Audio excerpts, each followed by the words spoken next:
Humanity is lost because of the fall. We're broken. That's the nature of our soul. And God sees that, and so he does something that is so loving for us. He sends his son into the world so that we might become reconnected with God, to come back to him, to become in communion with him again. Because we have so far fallen away because of our free will, that God has granted us. So he sends his son lovingly to come and return us to that unbroken state, to have us come back to him. How does Christ being sent accomplish restoring us since we were lost? What was it about his becoming a man that did that?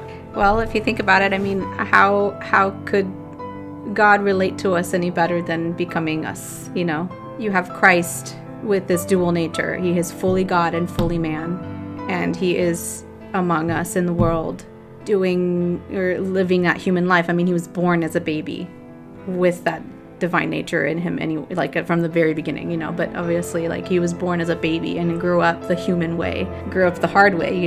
He had blood flowing through him, just like we have blood flowing through us. It wasn't just God's, sending a burning bush, or us coming upon a burning bush to hear God, but it's he became us.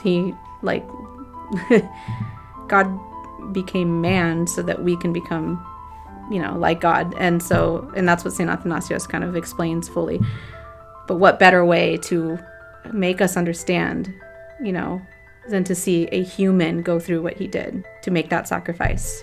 That's why I see it as such a loving act from God. That makes a lot of sense, because one of the things Christ teaches us as part of the process of following him is to first deny ourselves. And he kind of practiced what he preached, because what's a better way to deny yourself as God than becoming man? And that seems very loving.